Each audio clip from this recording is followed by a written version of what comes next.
¿Cómo le va, ¿Se ve ahí? licenciado? Para que tenía una luz que era tipo policial casi. ¿Qué contás? ¿Todo bien, vos? Muy bien, muy bien. ¿Estás con el wifi esta vez? Estoy a full, tengo wifi, tengo datos, tengo todo. Armadísimo esta Y vez. salvo que caiga todo, me ¿Me pasó una escuchás bien? semana que casi desespero, pero no, estamos acá. ¿Qué Estamos decís bien. vos? Yo te escucho bien, ¿vos me escuchás bien? Perfecto. ¿Dónde estás vos? Yo estoy acá en la parte que sería como la cocina comedor de casa, que es muy chiquita mi casa igual. Bueno, Ok, en esa parte, que está ok, más, hay más luz, está más iluminada. ok. ¿Qué decís, che? ¿Cómo llevas esto? Bien, bien. Esta semana, haciendo este pequeño, viste, duelo de las cosas que no son, de los viajes y demás, porque bueno, Ujú. porque en este tiempo iba a ser, y bueno, Bueno. no va a ser, no va a ser, así que, pero aceptando lo que es, aceptando lo que es en este momento. Che, Damián, ¿y ¿Vos? qué fue? Yo trabajando mucho, hoy llegó el libro, eh, Ay, que, sí, que nos mostraste. así que contento con eso. Y nada, es una etapa muy especial, ¿no? Creo que te decía la vez pasada, para ser psicólogo, acompañar personas es como muy interesante porque es un cambio total, ¿no? De forma de trabajo. Y aparte es muy especial atender personas en sus propias casas, cada una en su propio lugar. La conversación se vuelve muy íntima.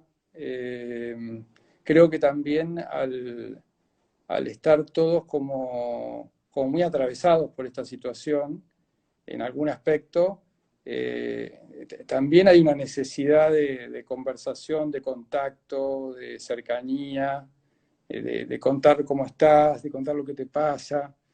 También veo que como que hay mucha gente planteos, ¿no? De cómo vivo, de cómo quiero seguir viviendo, de cómo me afecta esto, no sé, muchas cosas, ¿no? Mucha movilización. Entonces, para nosotros que acompañamos personas, cuando la persona está movilizada, es como que también está más expuesta a poder hablar y a reflexionar, ¿no? Entonces, a mí me gusta mucho escuchar y compartir esa intimidad con alguien, con las personas. Entonces, para mí y me gusta la herramienta a mí no me cansa la videoconferencia, no, no me cansa para nada. No. De hecho, estoy todo el día y no tengo ese problema, viste, que todo el mundo dice de la pantalla, qué sé yo. Por supuesto que extraño con los seres queridos el contacto, eso sin duda, ¿no? Pero veo que la conversación se puede volver muy profunda también, incluso hablando por teléfono. Así que bueno, Sí. llevándola. Y bueno, ¿y qué te hizo querer hablar de esto? De malos hábitos y de adicciones.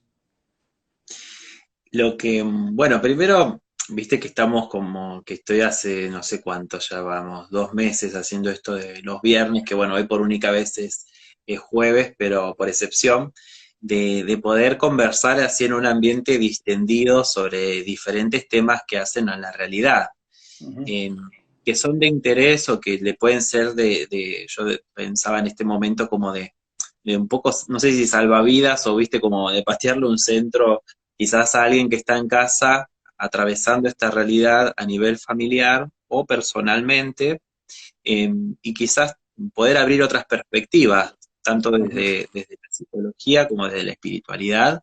Ujú. Me parece que, bueno, y eso también a mí me tocó bastante desde lo profesional. Bueno, viste que soy abogado y trabajo en protección de niños, niñas y adolescentes, y me ha tocado acompañar a varios papás y, bueno, algunas mamás también, inmersos en esta problemática, Ujú. y en donde el trabajo es distinto. Es distinto y en el que, como bueno, hemos conversado de forma privada, yo me siento medio que me faltan herramientas, ¿no? O que me faltan, o que fui aprendiendo también con la persona, Ujú. eh, pero con la responsabilidad de que la persona está siendo evaluada, ¿no? Y está siendo evaluada para que le restituyan a sus hijos o no.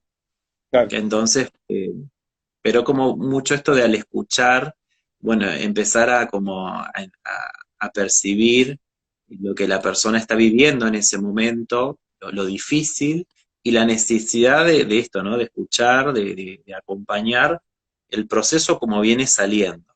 Así que bueno, me pareció un tema de mucha actualidad y que está bueno ponerlo sobre la mesa. Mm. Por eso te invité a vos, ya que estuviste en la otra picadita también, donde Ujú. hablamos homofobia interiorizada, bueno, ahora hablar sobre adicciones y consumo problemático. Ok. Bueno, Así que si te parece que querés presentarte vos de por qué, cómo llegaste a, a trabajar con este tema o presentate como quieras. Con toda dale, libertad, estamos en un dale. espacio libre. Bueno, bueno, soy psicólogo. Te voy contando paralelamente, quizás alguno ya lo escuchó, pero eh, bueno, soy psicólogo fundamentalmente porque de chico me di cuenta que me gustaba escuchar y hablar de cosas así como más profundas o emocionales o afectivas. Y eh, quizás hoy me doy cuenta que quizás desarrollé empatía o la tenía, no lo sé, porque también al vivir cosas yo personales que me atravesaron y fueron fuertes, quizás eso también me permitió eh, poder escuchar y poder entender, ponerme en el lugar del otro. Bueno, y estudié psicología en realidad pensando que iba a trabajar con niños. Y cuando llegué a quinto año dije que ni loco, trabajaba con niños. Y, y bueno, me pasó eso de decir, bueno, ¿y cuál será la vocación? ¿Qué será lo que me gusta? Probé en un hospital, en el Argerich, no me gustó. Y, y bueno, me invitaron a ver si quería hacer una experiencia en el programa Andrés, en ese momento, hace 30 años. Y bueno, empecé ahí, tenía una sede en Córdoba, el programa Andrés tenía sedes en Córdoba, digo, en la avenida Córdoba, ¿no? Acá en Buenos Aires. Y bueno, y empecé a rotar, en esa época había como un área de primeras entrevistas, otra de tratamiento ambulatorio, y me pareció apasionante, ¿no? Lo que escuchaba, me parecía como un lenguaje conocido. A mí, a pesar de que yo no me había drogado, pero convivía con muchas personas con tema de consumo. Y, y bueno, y después me empezó a parecer que muchas de las cosas que yo escuchaba que tenían que ver con el trasfondo de la adicción eran cuestiones comunes a mí o a cualquiera, ¿sí? La angustia, el problema familiar, las dificultades con el padre, con la madre, un abuso, diferentes cosas, ¿no? Que detrás del consumo, cuando uno hablaba de la vida, eran cosas que no me eran ajenas, que quizás esa, digo, quizás es muy ingenuo lo que te digo, pero en esa época donde yo me recibía, viste, tenías una idea de que había un enfermo y un sano, y que había una diferencia entre uno y otro. Ahí empecé a ver que no, no era tan así. Y entonces, bueno, después de hacer unos meses ahí en ese proceso, en ese tiempo, en ese tiempo era como, sobre todo en el programa Andrés, era muy, como muy buscado, muy importante llegar a la granja, a la comunidad terapéutica. En ese tiempo tenían una granja en Gaynor, acá a 100 kilómetros de Buenos Aires, que había 70 personas internadas y el tratamiento estaba a cargo de 10 exadictos. Y, y, y bueno, me invitaron a mí a ver si quería ir a hacer una pasantía, un trabajo ahí. Bueno, me faltaba una materia para recibirme, era un nenito de pecho, o sea, caí en un lugar espectacular de aprendizaje, de vivencias y de experiencias, pero bueno, fue una cosa muy fuerte. Las comunidades terapéuticas eran lugares de bastante rigor, ¿viste? El tratamiento estaba basado, o sea, el concepto que se tenía del adicto era de una persona que tenías que reformarle la conducta, o sea, como un reaprendizaje. Entonces estaba todo basado fundamentalmente no sé, levantarse a la mañana temprano, hacer su cama, limpiar el baño, estar, no sé, había equipos de cocina, equipos de limpieza. En esa época que veníamos, era tipo época militar, Mm. cuando la casa decaía en el orden y qué sé yo, se tomaba la casa, había un régimen de reprimendas, de retos, ¿no? Pero era como se creía que se podía ayudar a una persona. Había un espacio de terapia familiar, pero era un espacio de terapia familiar muy, era como una terapia familiar, ¿cómo decirte? Se esperaba 3 meses para tener un encuentro con sus padres, para que el paciente le reclamara de alguna manera todas las heridas que le habían producido sus padres. O sea, era muy brutal el tratamiento en ese sentido. Hoy lo veo brutal. En ese momento me parecía que capaz que era lo que había que hacer. Y, y bueno, entonces ahí entendí que había que hacer, que tenía que hacer algo en familia. Entonces hice un posgrado en familia, ahí con Diego Usandivaras. Y entonces, bueno, me leí todo lo que existía en familia y me pareció también como apasionante. Entonces, paralelamente empecé a entender el trabajo y empecé a atender mi propia familia también, ¿no? Fue como, yo creo que todo La lo que doble fui haciendo, revelación. sí, creo que todo lo que fui haciendo, la verdad, fue de alguna manera para el otro y para mí, ¿no? Y bueno, y ahí empecé a trabajar en otra fundación y me dediqué, bueno, coordiné el equipo de tratamiento, pero me dediqué a trabajar con las familias y a entender un poco los sistemas de las familias y cómo ayudar. Seguramente me preguntás, bueno, ¿cómo es la característica? Yo te diría que después de tantos años hay una multiplicidad de formas de familias, de conglomerados de familias con el tema de la adicción, ¿no? En ese tiempo, fundamentalmente, yo trabajaba con padres que tenían un hijo adicto, ¿no? Y la característica era, como es ahora también, que el que pedía ayuda nunca era el adicto, ¿sí? En la adicción, cuando una persona llega a la adicción, hay 3 características que son fundamentales, ¿no? Una es la dependencia, que es pensar permanentemente en lo que, en la droga o en las sustancias de consumo, no importa, sustancias, la adicción cubre todos los aspectos, ¿no? Puede ser la adicción a una persona, a una relación, al dinero, bueno, pero en ese tiempo yo trabajaba con alcohol y drogas psicoactivas. Bueno, primero la dependencia, que es pensar permanentemente, después la compulsión, que es la persona tiene un deseo, un impulso y no lo puede frenar, o sea, no, o sea, es deseo y acción, ¿sí? Eh, y después es la negación, que es, che, tenés una adicción. No, yo no, yo controlo, ¿sí? Yo lo manejo, que muchas veces se toma como, bueno, te están mintiendo, ¿no? En realidad, primero se engaña a sí mismo, ¿sí? Bueno, ¿No? El primer engañado es uno mismo, bueno, y después lo que vas viendo, que el proceso a llegar a una adicción lleva años, ¿sí? Entonces, lo que va sucediendo es que la persona quizás empieza a los 14, 15, pasándose con alcohol, quizás fumando marihuana cada vez más, ¿no? Hay un mecanismo de tolerancia en el organismo que cada vez necesitas más para lo mismo. Entonces, esa persona que va a terminar siendo adicta, que no es lo más común que una persona que se empieza a drogar termine siendo adicta, son los menos, pero algunos no, o sea, nadie sabe cuál va a ser, ¿sí? Eh, entonces, eh, entonces, ese proceso, o sea, por lo menos dura 3, 5 años.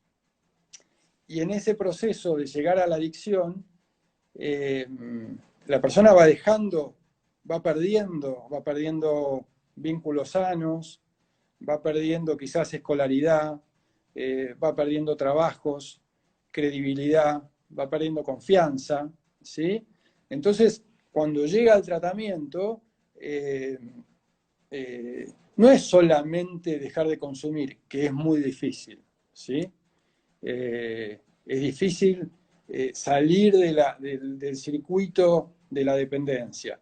Es también encontrarse con lo que no estaba resuelto antes, más todo lo que se complicó en la vida por estar consumiendo de esa forma, ¿sí?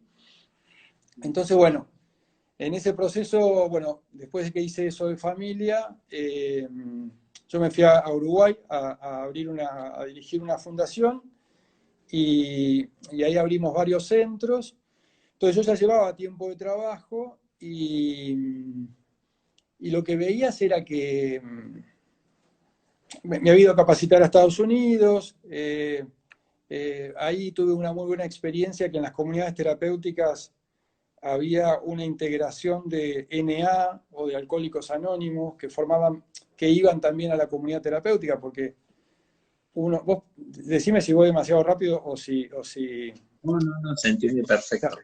Entonces, ahí había como una integración, porque el problema grande de la comunidad terapéutica era la reinserción social, ¿sí? O sea, que un tipo que estaba internado, estaba internado 6 meses, 9 meses, después salía y a dónde iba, ¿sí? ¿Qué hacía? Porque había perdido su grupo de amigos muchas veces. O sea, trabajo era difícil conseguir, porque o sea, quizás en ese tiempo que otra persona estudia o se capacita, bueno, él no lo había hecho. Bueno, distintas cosas. Entonces, esos grupos de NA en esa comunidad que a mí me gustó mucho y me sirvió como modelo, lo que ayudaban era esa reinserción, a que tuviese un grupo de pertenencia, a un lugar donde ir todos los días, en todo caso, reforzar ese hábito, ¿no? De cuidarse, ese concepto de la abstinencia. En relación a la recuperación, existe como dos modelos grandes, variedad de modelos, pero dos modelos grandes que son los que tienen como un objetivo abstinencial, ¿sí? Que es, bueno, solo por hoy, pero la idea es que no tomes nada ni consumas nada, ¿sí? Y los que son como disminución del daño, ¿sí? Bueno, esta persona que consumía todo esto, quizás haciéndolo mucho más espaciado o con una sustancia que no sea tan dañina, bueno, se considera que, bueno, está mejorando de todas maneras, ¿no? Claro, la comunidad terapéutica es una herramienta súper útil, muy importante, que para muchos casos es imprescindible porque quizás necesita un tiempo de ir a la internación, pero también es una herramienta que tiene un límite porque no puede hacer un trabajo artesanal con cada persona, o sea, tiene que respetar un concepto, un modelo, una estructura, ¿sí? Después, cada persona tiene una característica diferente y tendrá que ver qué es lo que mejor le hace para poder salir adelante y seguir bien. Bueno, a mí lo que me fue pasando personalmente en relación al tratamiento fue que hubo un momento en el que yo me empecé a frustrar mucho, ¿sí? Porque el nivel de recaída era muy grande. Yo trabajaba en ese tiempo con muchas personas marginales, ¿no? O sea que venían del tratamiento, de golpe estaban bárbaros y sacaban lo mejor de ellos y la familia estaba contenta y realmente encontrabas que eran chicos divinos. Nosotros teníamos distintos tipos de talleres, ellos se capacitaban, se preparaban, pero después volvían al mismo lugar donde estaba todo el barrio, donde se drogaban todos, donde era una hormiguita dentro de un hormiguero, o sea, que era muy difícil la rehabilitación, entonces te encontrabas que muchas veces, después de todo ese trabajo, había una recaída, ¿no? Entonces, y que el sustento o la herramienta terapéutica que la herramienta terapéutica podía ser desde poder darse cuenta a esa persona que le había pasado, por ejemplo, poder restablecer la relación con la familia, que la familia pudiese darse cuenta de cómo hacer un equilibrio entre los límites y los permisos, que no fuese que hubiese un padre súper estricto y riguroso y otro que esté sobreinvolucrado y que permitiera todo, bueno, ¿no? Como que se ordenara.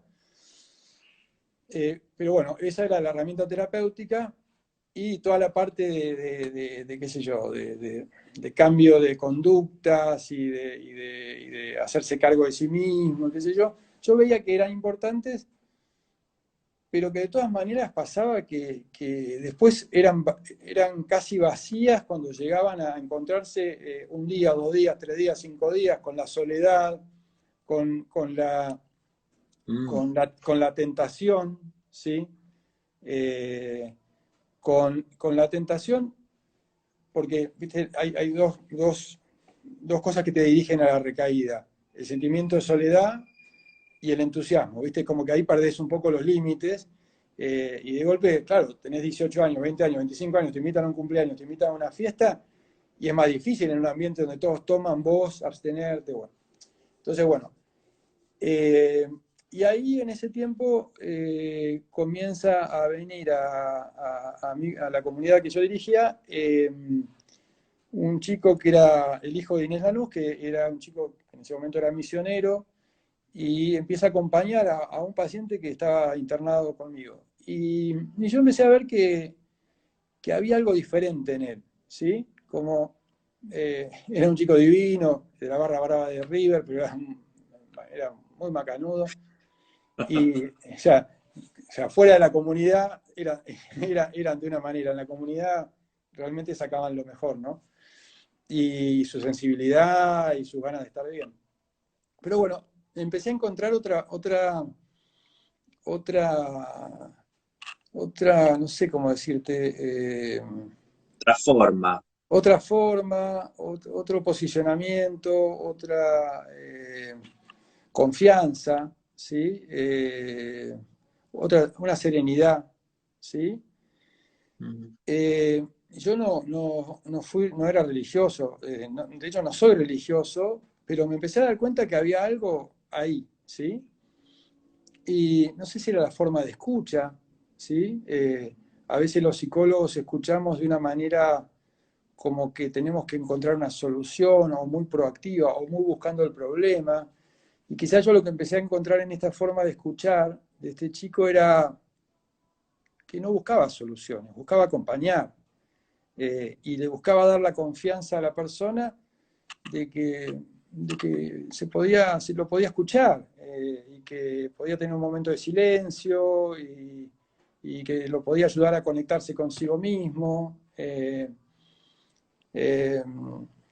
que podías ayudarlo a descubrir una instancia dentro de él en donde podía encontrar calma, donde no dependía de los logros o de la historia o no sé, o de lo que pasara circunstancialmente, como un refugio dentro de uno mismo, en donde uno puede estar bien más allá de lo que esté pasando alrededor, ¿sí? Uno puede encontrar ese. Y yo me fui entusiasmando con eso. Yo te estoy diciendo esto ahora que lo pude ir viendo. O sea, en ese momento me daba cuenta que el chico estaba mejor y punto, ¿sí? Y, simplemente. yo ahora te lo Pero explico. aparte es Claro. impresionante en esto que marcabas cuando un poco presentabas la realidad de la persona, diciendo, ¿no? Que no es solamente lo que le pasa a nivel consumo, a nivel de consumir, sino también todo lo que se va destruyendo en la persona, justamente con su confianza, con su ambiente familiar, con su realidad, y que justamente como a todo eso, bueno, el acompañamiento espiritual, que es lo que este chico estaba haciendo, no sé si formal o informalmente, o de corazón, lo que sea, da esta mirada y esta escucha desde ese lugar de reconstruir la confianza de la persona, tan necesaria en este proceso. Mm, absolutamente. Entonces, ahí, ahora no me acuerdo cómo surgió, pero me parece que otras personas que eran del mismo grupo se vinieron a ofrecer para acompañar a otros. Eh, y bueno, yo me fui entusiasmando, me fue gustando, me fui sintiendo bien yo con esa herramienta. Para mí eso en ese momento era una herramienta, ¿sí? Era algo que veía que podía ayudar. Yo también recibía, en la comunidad mía recibía chicos que eran de barrios marginales que me los traían sacerdotes, ¿viste? Y de golpe los sacerdotes les hacían una contención también. Bueno, tengo una experiencia muy linda con eso, pero bueno, después te la cuento. Y bueno, entonces empezaron a venir con la consigna de que la idea no era venir a hablar de Dios, ¿sí? Porque no todos lo iban a recibir bien, que les viniesen a hablar de Dios, porque no era una comunidad que sea receptiva a lo religioso, ¿sí? Y bueno, No era era muy... confesional. ¿eh? No era confesional, No era... era confesional y, ¿viste? Y cada familia tenía su manera de verlo y no queríamos como que sea una forma agresiva, que pensaran que los iban a evangelizar, ¿viste? A la fuerza, ¿no? Eh, entonces empezaron a acompañar y empezaron a venir y esto mismo que decía Panchi, Lanús, lo empezaron a hacer otros, un grupo de jóvenes, hicimos un convenio con una señora que nos ayudó mucho allá y venía personas de Buenos Aires a acompañar a los centros míos, que nosotros teníamos 3 centros, uno en Piriápolis, otro en Montevideo y otro en San Carlos, y ellos se repartían en todos los centros, fue muy linda experiencia. Y bueno, me empezó a gustar a mí, para mí eso. ¿Sí? O sea, otra vez empezó eso y entonces yo que era una cosa muy poco prolija en ese sentido espiritual y religioso, me invitaron a hacer un retiro. Y bueno, hice ese retiro.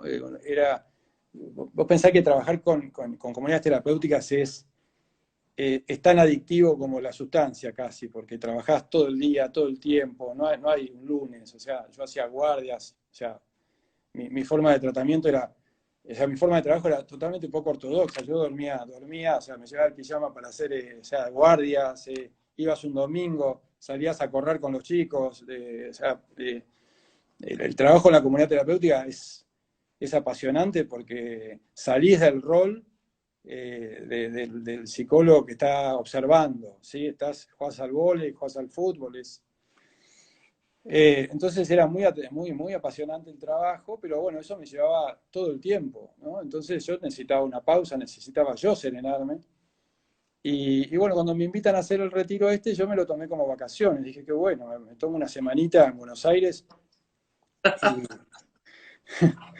y había un par de cosas que me preocupaban. Una que era de silencio, ¿viste? Decir, bueno, una semana callado, con 70 personas rodeado, digo, va a ser difícil. Y como yo vivía aturdido de mucho trabajo y de muchas cosas, entonces digo, bueno, bueno, fue igual. Me fui con zapatillas y raqueta pensando que iba a poder tener tiempo libre para hacer deporte. Y bueno, eso lo cuento como anécdota graciosa.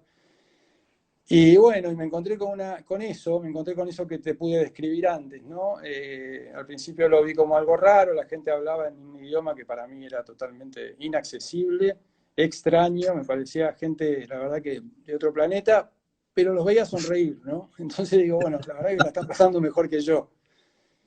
Y entonces, tercer día digo, bueno, quiero yo estar bien.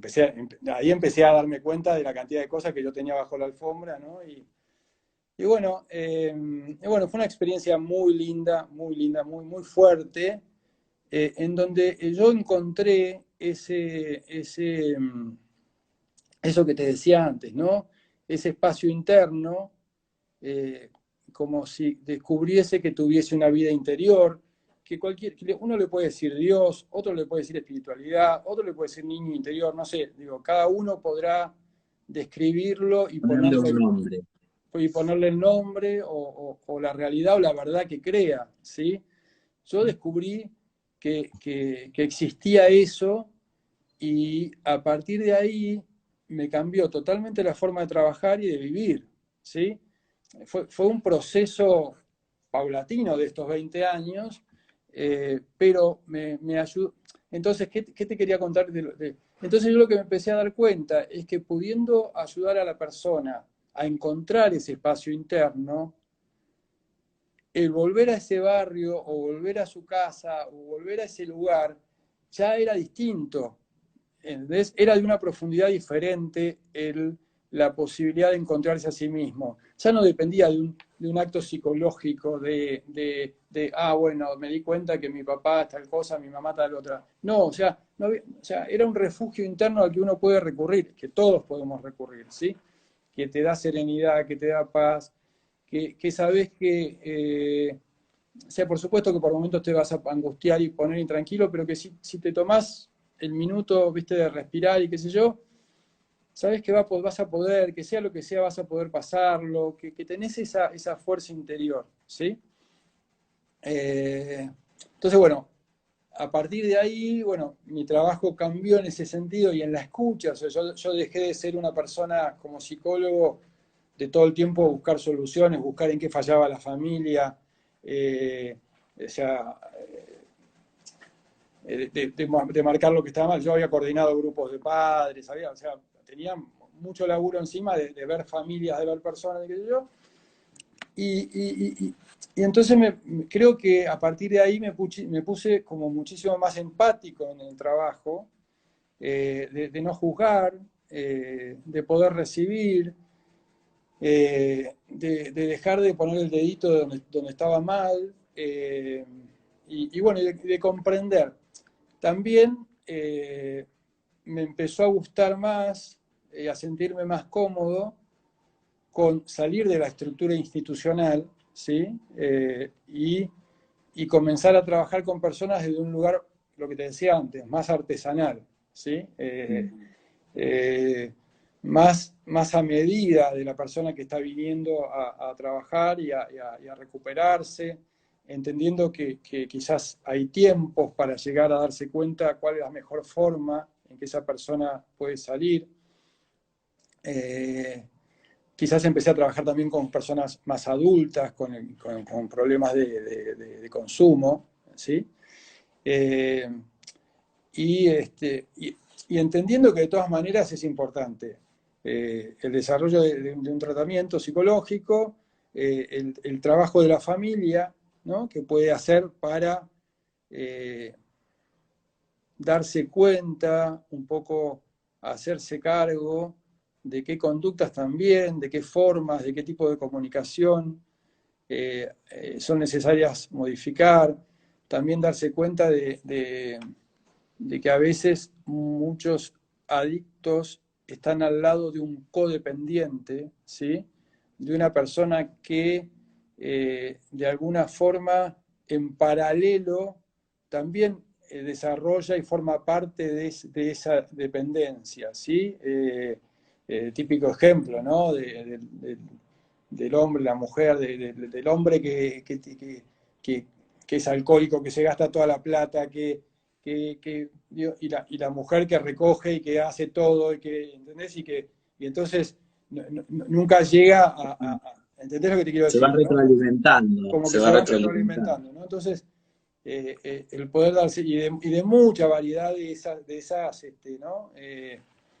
También de la madre que está, o del padre que el chico, no sé, le compra todo, le paga todo, a pesar de que el otro no hace lo suficiente, ¿viste? Que está detrás. Y yo entiendo que siempre es desde el amor y que siempre es desde un lugar donde se está tratando de buscar una solución, de decir, bueno, si yo le doy esto, si yo hago esto, lo voy a ayudar, bueno, esta es la última vez. Es como hay un circuito medio de autoengaño, un circuito que refuerza el problema en realidad, ¿no? Entonces te decía, es necesario un trabajo individual, es necesario un trabajo familiar. Yo muchas veces a las personas que yo veo les recomiendo, hay los grupos hay miles de grupos, ¿sí? Hay grupos de todo tipo, confesionales, no confesionales, profesionales, no profesionales, gratuitos, pagos, no sé cómo son las becas hoy del gobierno, pero históricamente había becas del gobierno para el tratamiento, hay de todo. Yo lo que recomiendo muchas veces es que vayan a grupos de padres de alguna institución o de narcóticos anónimos, alcohólicos anónimos, de familiares, ¿no? Para poder escuchar a otras familias, ver las cosas en común que tienen, las cosas que quizás uno hace y se equivoca, y entonces tomar fuerza y apoyarse. Pacientes que vienen conmigo al consultorio vayan a grupos de NA o de Alcohólicos Anónimos. Eso a veces, es resistido, a veces es resistido y otras veces no, las personas lo hacen y lo llevan adelante. Y después, eh, toda esta parte de espiritualidad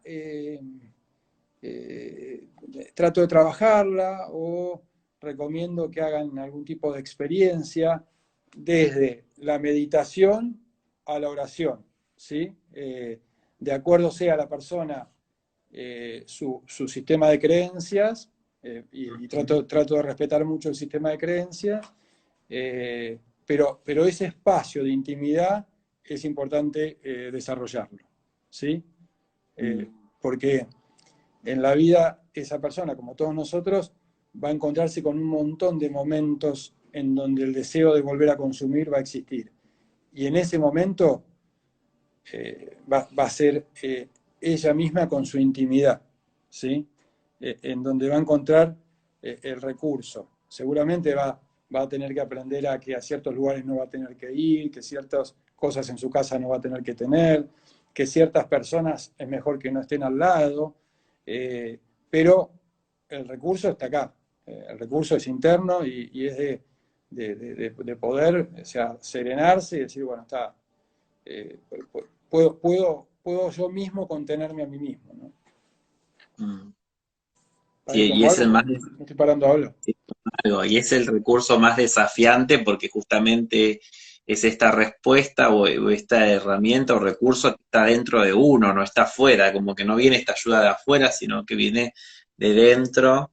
eh, y a veces yo lo que también opino de lo que veo, no digo que todo sea así, pero muchas veces está esto de que decís vos, de por una cuestión institucional de sistematizar, de aplicarle a todos lo mismo. Y también está la singularidad de cada persona, ¿no? Porque cada persona con esta problemática es una persona, por más que parezca una redundancia, pero es una persona con su universo, con su singularidad, y en donde, no sé, yo escuché un tratamiento en particular de una comunidad religiosa, evangélica, en donde era el tema, viste, el ayuno, la oración y el membrillo, que aparte es de otra época eso, viste, pero bueno, te estoy hablando 2 meses atrás, ¿no? Hace siglos, y querer aplicarle a todos eso es una locura, realmente, ¿no? Como que entiendo que es por recursos o porque las instituciones funcionan así, pero está bueno esto de empezar a,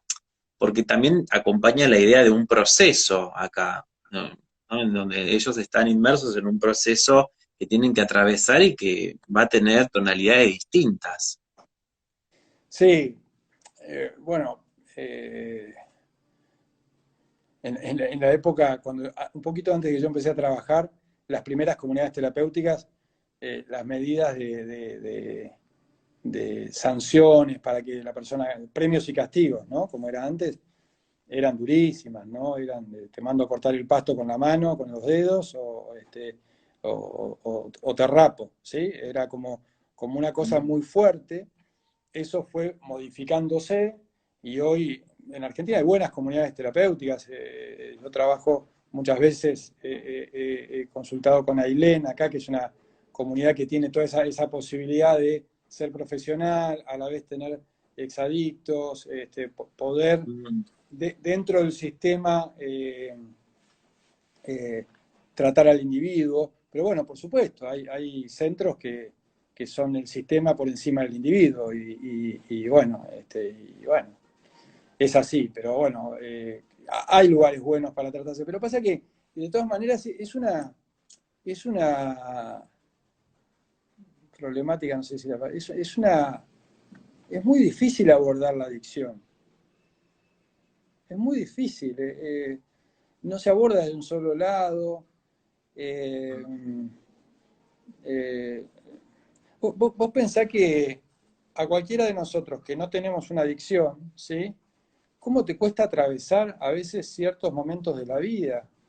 Que te sentís medio perdido, que no salís de la angustia, que, no sé, te pasa algo, no sé, te parece el trabajo, eh, te separás, una frustración, y cuesta, ¿no? Tener la reserva anímica, ¿sí?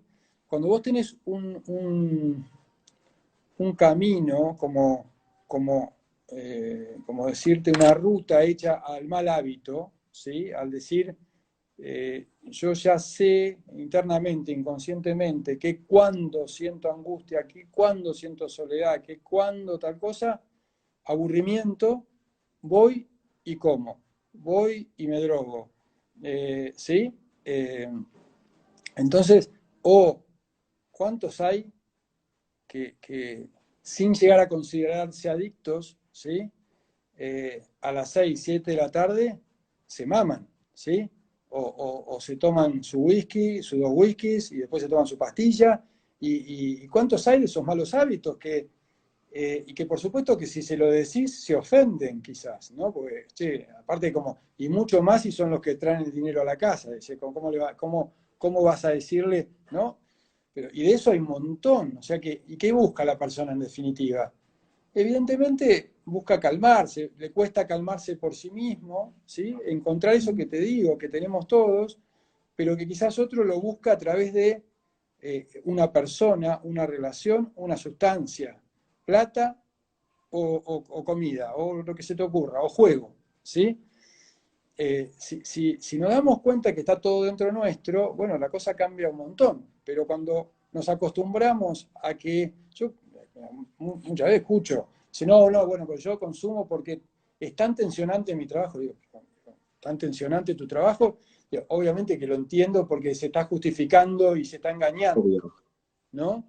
Pero bueno, pero es porque todavía no encontró que él mismo, que no se dio cuenta que él mismo tiene el recurso, ¿sí? Entonces se acostumbró a que eso externo es lo que lo va a ayudar a calmarse, ¿sí? Y es difícil desandar ese hábito. Entonces, por eso, o sea, muy atentos, ¿no? Muy atentos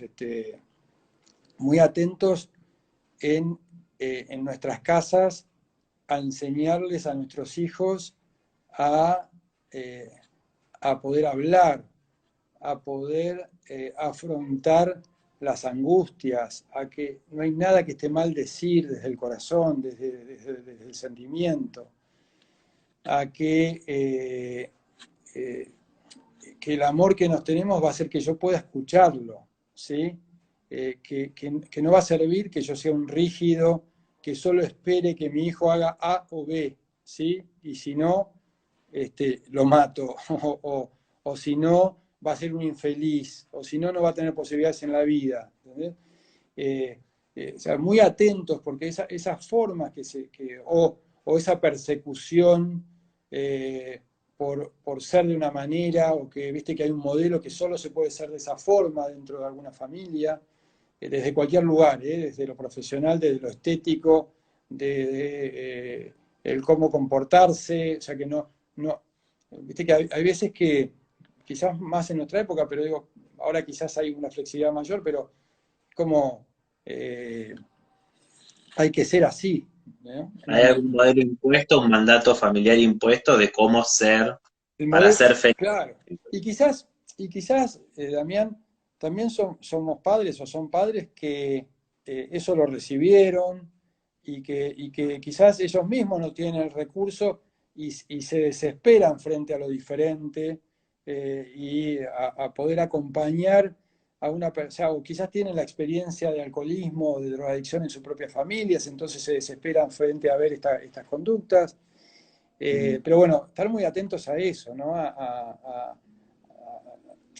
que es un trabajo artesanal también, que por supuesto habrá límites, que por supuesto habrá, cada familia tiene sus objetivos, sus valores, sus formas de vivir la familia y cómo alcanzar esos objetivos, pero cuando las conductas son muy rígidas, cuando no hay posibilidad de comunicación, cuando las personas sufren alguna herida y no tienen la posibilidad de hablarla o de expresarse, ¿no? Cuando hay muchos secretos, eh, todo eso colabora con aprender a callarse, con aprender a meter bajo la alfombra, y entonces como ahí estamos como muy expuestos a que ese dolor, a eso que me pasa por dentro, que me sigue doliendo y no lo puedo calmar con la palabra, no lo puedo calmar con sentir esa contención, lo quiera tapar. todo esto es un proceso inconsciente, pero lo quiera tapar, ¿sí? Con una sustancia, por ejemplo, ¿sí? O que me va a salvar alguien, porque no me doy cuenta que quizás me puedo salvar yo mismo en ese sentido, ¿no? Como yo tengo ese recurso, pero bueno, en esa crianza que cada uno hace lo que puede, pero bueno, estar atentos a eso creo que es muy importante, ¿no? Sí, justo antes estábamos hablando en un grupo sobre el tema este de mirar, viste, las palabras o mirar la comunicación y como bueno, también, ¿no? En la familia revisar de qué temas conversamos, si hay espacio para conversar de temas más profundos o si nadie puede expresar emociones, nadie puede expresar lo que le pasa, poder generar, viste que también en diversidad hablamos, ¿no? De generar los espacios para charlar, ¿no? Estos círculos de confianza o lugares de confianza, está como la figura que tenemos todos de la mesa, bueno, que se puede hablar de todo, no solamente de, viste que hay temas como cliché que se habla siempre como en los almuerzos familiares o algo, pero no, como abrir otros temas y esta posibilidad de que las personas nos podamos expresar en lo Mm. que nos está pasando en nuestra familia en primer lugar. Sí, mira, yo lo que veo muchas veces cuando viene bueno, un paciente, en este caso, que aunque tenga 40 años, tenga 30, tenga 50, ¿no? Y que consumió toda su vida, ¿no? Aunque habiendo consumido no haya perdido su trabajo y quizás sea exitoso en su trabajo, aunque lo haya acompañado con consumo. Esas cuestiones emocionales, quizás que postergó toda su vida y tiene 50 años y quizás tiene que resolver cuestiones de sus 14 o de sus 15 o de sus 10 años, ¿sí? Porque quedaron calladas, quedaron ocultas, con miedo a lastimar a otros, con miedo y entonces emocionalmente te encontrás con personas que se han desarrollado bárbaro en muchos aspectos, pero en esa cuestión emocional han quedado trabadas por algún conflicto, por algún trauma, por la forma del vínculo, por la forma de la comunicación familiar. Y entonces, y bueno, ayudar yo creo que en el primer libro que escribí decía, lo mejor que podemos hacer cuando recibimos, lo mejor de la primera entrevista es que la persona venga a una segunda entrevista, pero pero que cuando nos hable y nos diga lo peor que tenga para decirnos, podamos estar calmados escuchando, ¿no? Y que no haya juicio, qué sé yo. Y entonces a partir de ahí, esa persona que quizás se cayó toda la vida algo, entonces empieza a encontrar que, bueno, es como, si empieza a poder, viste, que es como, vos empezás a hablar de lo que callaste tanto y después no pasa nada, ¿sí? Hoy pensaba eso de, eh, si nos diéramos cuenta el camino más fácil que es terminar resolviendo los problemas, que pensarlos todo el tiempo, es como, a veces nos da miedo cambiar, ¿no? O muchas veces nos da miedo cambiar. Pero estar pensando todo el tiempo lo mal que estamos, o sea, es como, es de locos, ¿no? Bueno, entonces, está bueno esto de que cómo ayuda la comunicación y el compartir lo que te pasa, ¿no? Y el escuchar personas que no te juzgan y que te entienden en el lugar donde estás hablando y que te respetan en tu humanidad eh, y bueno, y que te ayudan a ir de a poquito en ese camino de la mano. Eh, ¿No? Creo que eso te diría que es un porcentaje altísimo de la recuperación. El vínculo que armás, que formás con la persona. Después, no vas a decir nada mágico, o sea, Tal cual. ¿entendés? Es ayudarlo a que encuentre la confianza en sí mismo, es respetar, es quizás sí en esto de las adicciones quizás un poco, una tarea un poco educativa en el sentido de ayudarlo a darse cuenta, ¿sí? Mm. Eh, digo, en esto de engañarse, ¿viste? Sí, yo tengo personas que vienen y se quieren recuperar genuinamente, pero no quieren dejar a determinado grupo de amigos o a determinado amigo que consume. Entonces cada vez que va, está la Chao. recaída. O, bueno, no, pero yo no voy a dejar de tener alcohol en mi casa. Y bueno, capaz que tenés que dejar de tener alcohol en tu casa. O no voy a dejar de ir a tal fiesta. Y quizás por bastante tiempo haya que dejar de ir a tales lugares, ¿sí? Lo mismo sería con la comida, ¿no? O sea, a veces que hay que ayudarse para poder dejar un mal hábito. Mm. Si vos te expones, viste que muchas veces se escucha, no sé cómo estamos de tiempo, ¿estamos bien? Estamos bien, todavía Ah, ok. tenemos uno. A ver, taca. Uno, sí, 6, 7, Ok.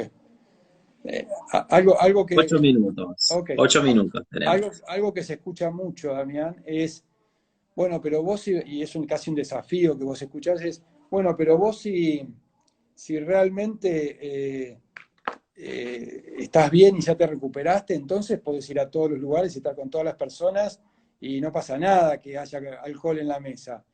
Y no, no es así, ¿sí? Bueno, es como que es un, yo creo que en esos procesos en donde la persona inicia el tratamiento y la familia acompaña y es consciente de que también hay cosas para modificar, la Mm, pareja, los hijos, y colaboran tratando de cambiar el sistema, la posibilidad, cuanto más flexibilidad en el sentido positivo, ¿no?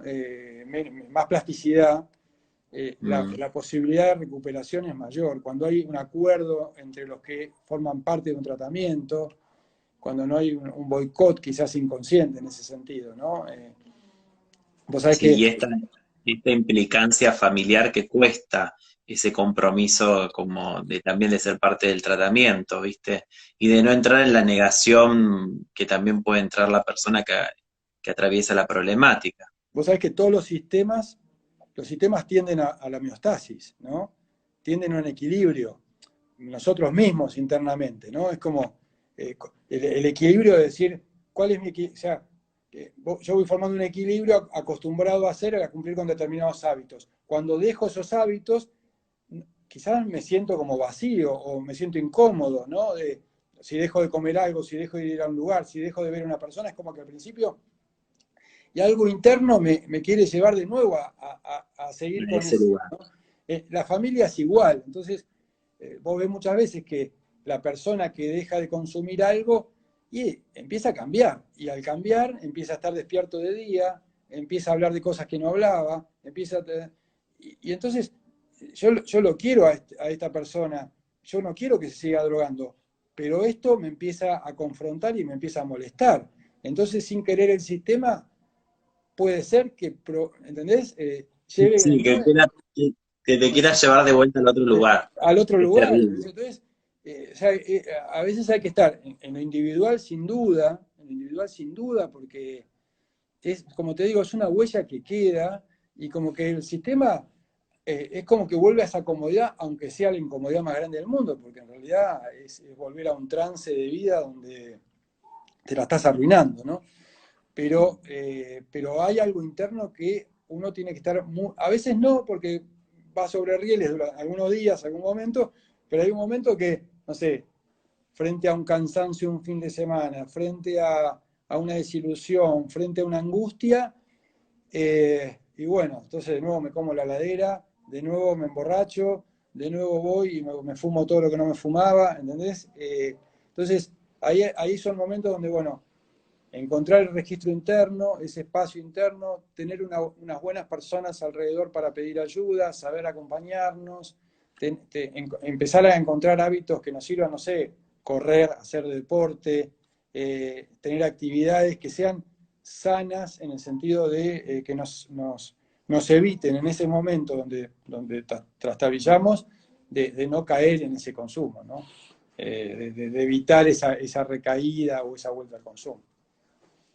Perfecto.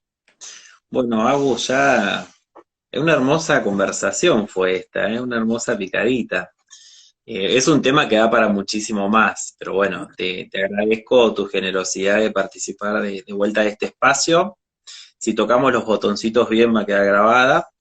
Y ¿qué iba a decir, y qué importante esta integración, ¿no? No solamente como del tratamiento en adicciones o de consumo problemático, con el tratamiento psicológico y también con esta mirada espiritual, aunque sea desde lo existencial, ¿no? Desde este lugar interior que todos y todas tenemos, o sea, realmente está bueno como despertarnos a esa dimensión también y no quedar solamente atrapados, como decías vos, en un modelo o en una forma, en un protocolo.